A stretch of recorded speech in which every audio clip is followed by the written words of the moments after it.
धुळे तालुक्यातील उडाणे व गोताणे येथील गावालगत असलेल्या एक्सप्रेस कॅनल दुरुस्ती, संरक्षण भिंत, पाईप मोरी, रस्ता व पूल यांची अवस्था अत्यंत बिकट झाली आहे। या कॅनल दुरुस्ती बाबत वारंवार धुळे जिल्हा परिषदेचे माजी कृषी सभापती संग्राम पाटील यांनी अथक प्रकल्प विभागाला आणि जिल्हा प्रशासनाला मागणी केली आहे।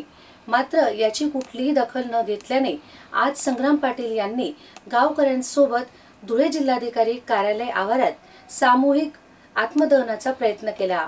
मात्र वेळीच पोलिसांनी हस्तक्षेप केल्यामुळे मोठा अनर्थ यावेळी टळला। तालुक्यातील उडाणे आणि गोताणे गावाच्या शिवारातून हा एक्सप्रेस कॅनल जातो। नकाणे तलाव भरण्यासाठी या एक्सप्रेस कॅनलची निर्मिती केली होती। सध्या हा कॅनल ठिकठिकाणी फुटल्याने उडाणे आणि गोताणे येथील शेतकऱ्यांची शेकडो हेक्टर शेती पाण्याखाली गेली आहे। विशेषतः उडाणे येथील गट नंबर 122 जवळ कॅनल पूर्णपणे फुटला असून त्याचे पाणी थेट 250 हेक्टर शेतीत घुसत आहे।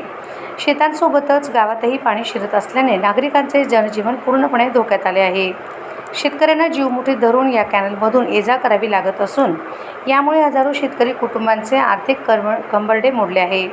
या आंदोलनात भाजपाचे माजी प्रवक्ते संजय शर्मा, रितेश परदेशी, समाधान पाटील, रवींद्र पाटील, नारायण शिंदे, योगेश पाटील, राकेश पाटील, संतोष पाटील, सिद्धार्थ पाटील, तुळशीराम मोरे, सुनील शिंदे, सुरेश पाटील, राजेंद्र पाटील, राहुल पाटील, भटू सूर्यवंशी, संजय पाटील, रोहित परदेशी, रामभाऊ पाटील, गणेश शिंदे, कैलास पाटील उपस्थित होते।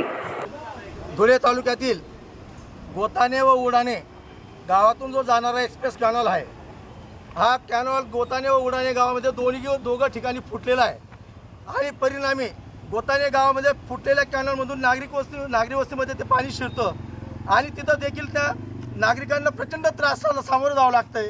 आणि उडाणे गावातले जो एक्सप्रेस कॅनल जातो तिथं देखील तो शेतातला जो कॅनल फुटलेला आहे ते पूर्ण 250 हेक्टर जमीनमध्ये तिथं पाणी घुसतं आणि म्हणून शेतकऱ्यांना कुठल्याही प्रकारचं खरीपाचं पीक घेता येत नाही आणि पूर्णतः त्यांचं आर्थिक नुकसान होतं। या संदर्भात मी पाटबंधारे विभागाला वेळोवेळी निवेदन दिलेलं आहे, अधिकाऱ्यांशी चर्चा केलेली, पण मात्र जाणीवपूर्वक त्या पाटबंधारे विभागाच्या अधिकाऱ्यांनी दुर्लक्ष केलेलं आहे। आणि म्हणून या नागरिक जे गोताणे गावातील नागरिक असतील, उडाणे गावातील शेतकरी असतील, यांच्यावर अनेक वर्षापासून अन्याय होत आहे आणि म्हणून या अन्यायाला वाचा फोडण्यासाठी मी आज आत्मदान करण्याचा प्रयत्न केला होता आणि माझा जीव घेत जरी गेला तरी मग बेहतर आहे।